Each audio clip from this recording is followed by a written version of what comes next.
into this time where the ability to have quantifiable, assured information feels more important than it ever has before. So when you think about things like artificial intelligence or machine learning or neural networks, these things that we're talking about a lot, what's really important with all of them is this ability to be able to precisely or reliably predict what's happening and what's going to come next.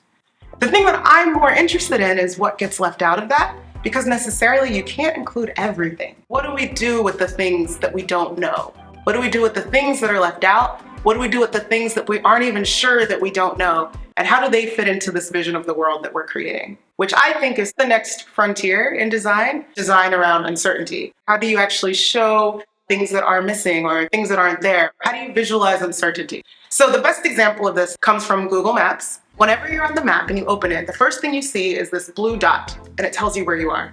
But what you might not notice, or what you probably have noticed but never thought about, is that there's always a more transparent circle outside of it. And that circle tells you actually anywhere that you could be. As soon as the GPS receivers figure out exactly where you are, that circle narrows. And so what it does is it perfectly positions you in a way where you trust it. You trust that it knows sort of where you are. And as soon as it narrows, that's a seamless action so that it still feels like it makes sense to you. So there are some places that don't show up on Google's maps. They show up on other maps. They don't show up on Google's maps.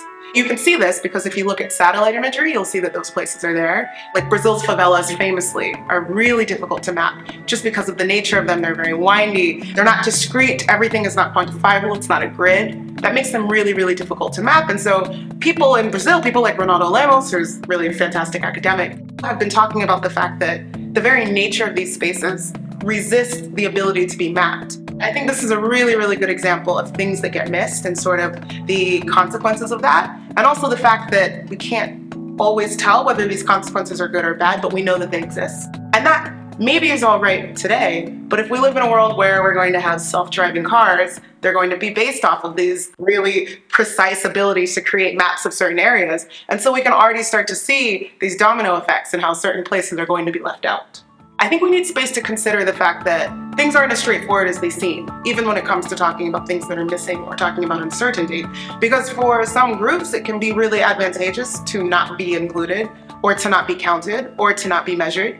And you can make the case that sometimes it can be a better thing to not be represented in some kind of data set. Sometimes maybe the better thing is to just not be part of that system at all. And I think what we need as we move forward is design that can account for all of those different realities on the ground. The fact that we actually have lots of different groups with lots of different aims and different needs, and we need design that can account for all of those different realities, which is not nearly as much fun as just creating for this imagined everybody, but is the reality that has always been there.